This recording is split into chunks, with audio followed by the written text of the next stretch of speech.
Hello!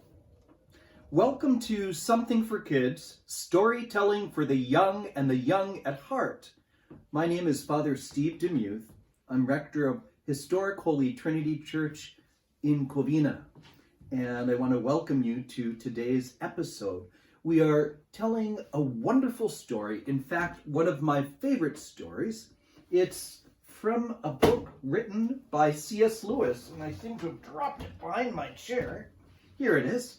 It is The Lion, the Witch, and the Wardrobe. And we are almost halfway through the book already after these 11, now 12 episodes, and I'm so glad that you're here with us tonight. Before we get started, maybe you want to get comfortable, maybe get something to drink, some water, some milk, some sparkling beverage, or hot chocolate with mini marshmallows or something. I have been sipping a hot cup of tea and enjoying it. It feels good because it's getting a little cold tonight. We're in the midst of a good story, and we are on top of a dam. Not the naughty word dam, but a dam, the one that holds the water back.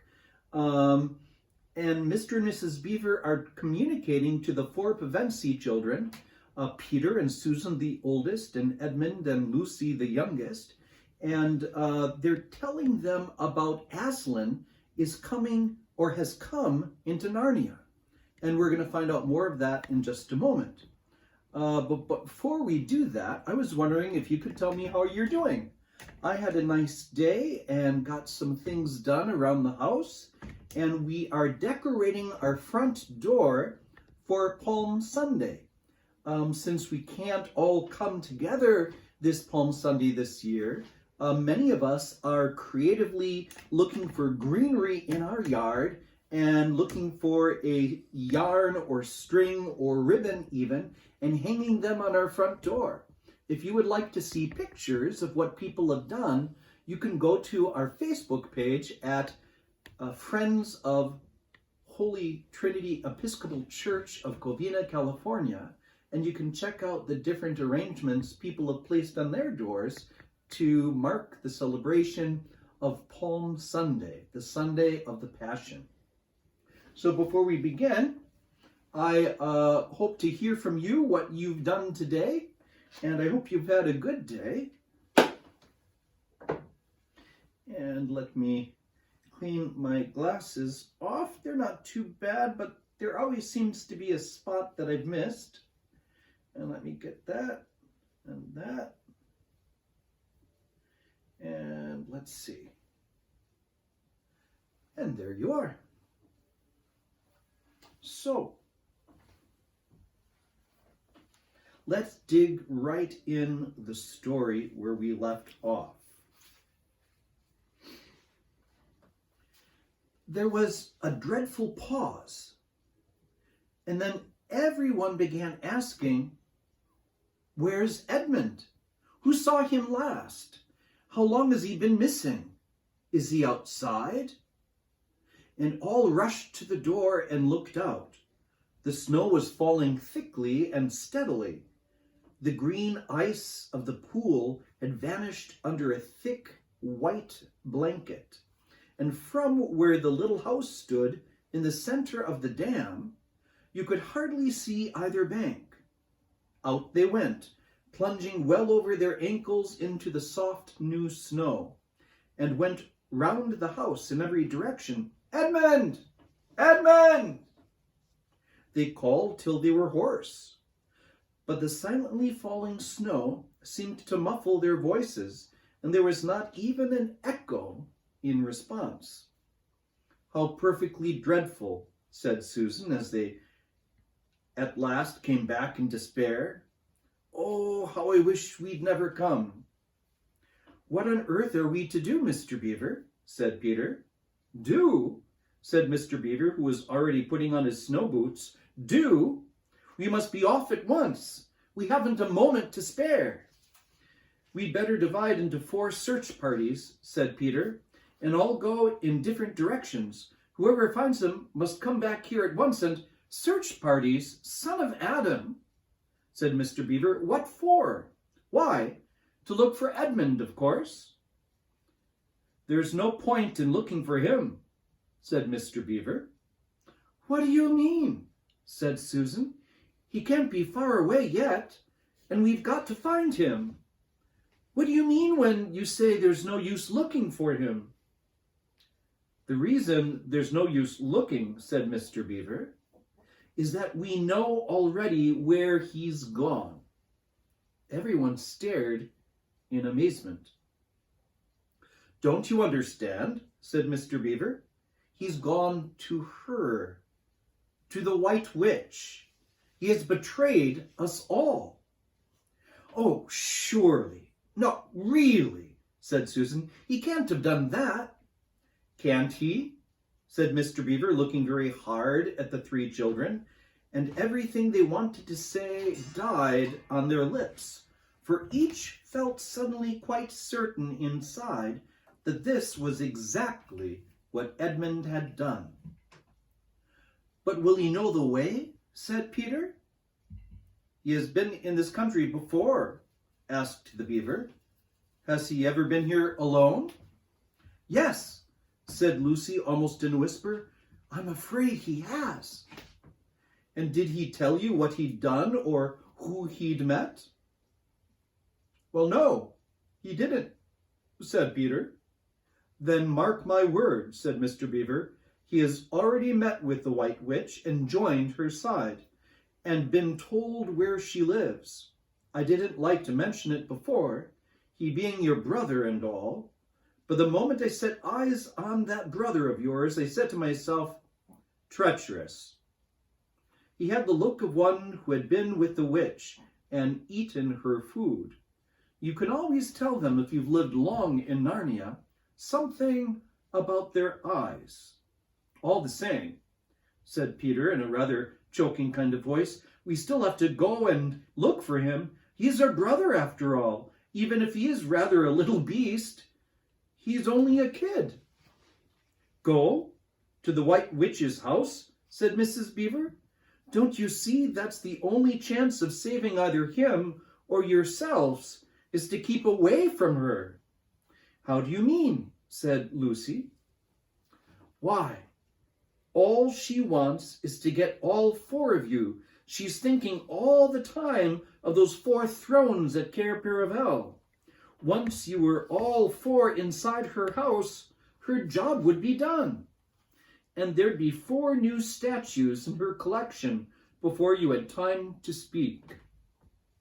But she'll keep him alive as long as he's the only one she's got, because she'll want to use him as a decoy, as bait to catch the rest of you with. Oh, can no one help us? Wailed Lucy. Only Aslan, said Mr. Beaver. We must go and meet him. That's our only chance now. It seems to me, my dear, said Mrs. Beaver, that it is this very moment, it is very important to know just when he slipped away. How much can he tell her depends on how much he heard. For instance, had we started talking of Aslan before he left? If not, then we may do very well, for she won't know that Aslan has come into Narnia, or that we are meeting him, and will be quite off her guard as far as that is concerned. I don't remember his being here when we were talking about Aslan, began Peter, but Lucy interrupted him. Oh yes, he was, she said miserably. Don't you remember?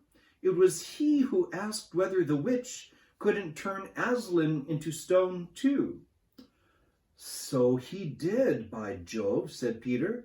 Just the sort of thing he would say, too. Worse and worse, said Mr. Beaver.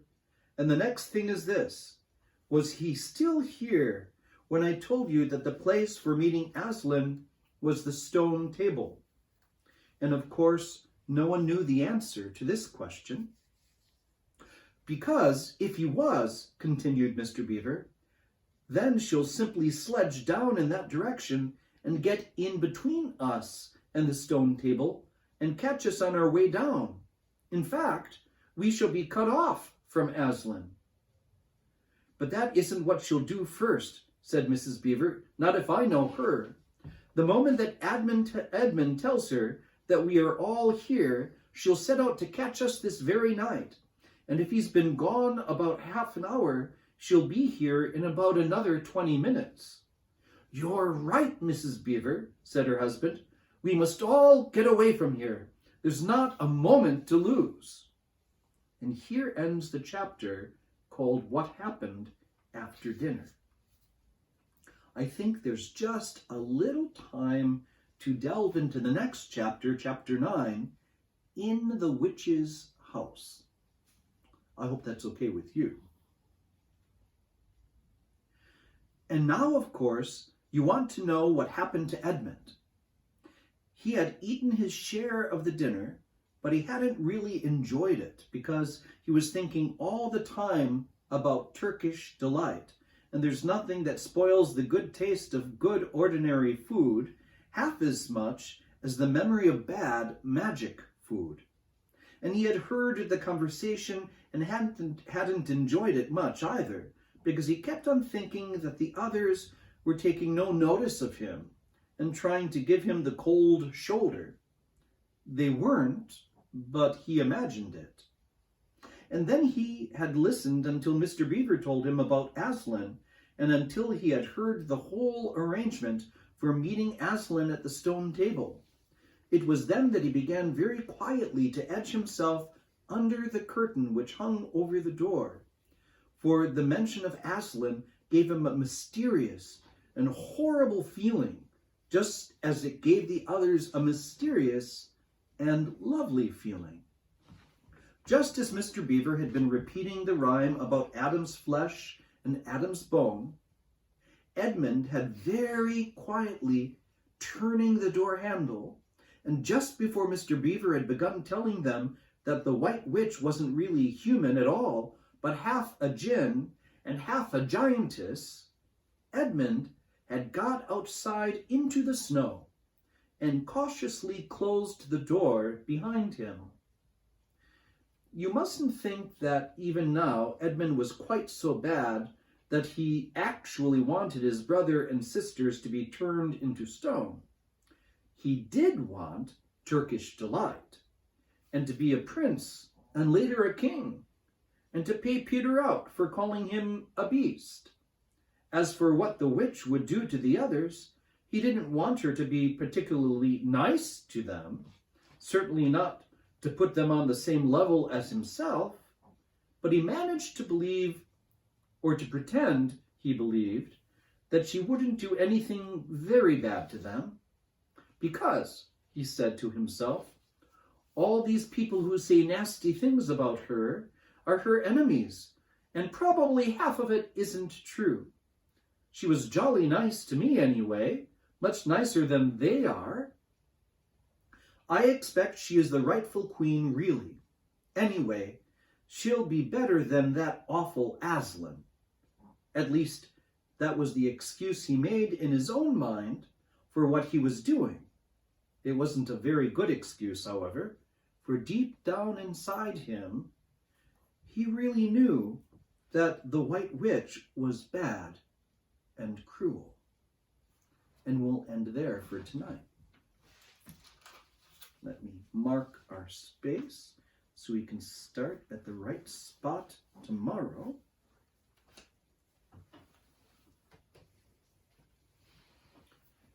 So he knew deep down inside that the White Witch was probably bad and cruel. A wonderful person once said that what we should do at this time is to make goodness important again. To make goodness important again. To be truly and really a good person. To love one another and to care for one another. This evening, as we count our blessings and think of the things that we're thankful for, I'm thankful for the love of my family, And I'm thankful for the love of my friends. And I'm thankful for my church family. And most of all tonight, I'm thankful for all of you. Perhaps you could write or comment in the box in front of you on the video what you might be grateful for as we sing our song together. When I'm worried and I can't sleep, I count my blessings instead of sheep, and I fall asleep counting my blessings. When my bankroll is getting small, I think of when I had none at all, and I'll fall asleep counting my blessings. I think about a nursery and I think of curly heads, and one by one I see them as they slumber in their beds. If you're worried and you can't sleep, just count your blessings instead of sheep, and you'll fall asleep counting your blessings.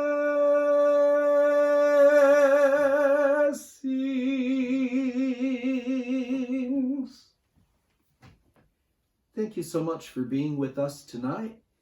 I pray that you have a good night. Don't forget that we're on tomorrow night at 7:30, or you can find us on our YouTube channel, Historic Holy Trinity Church of Covina.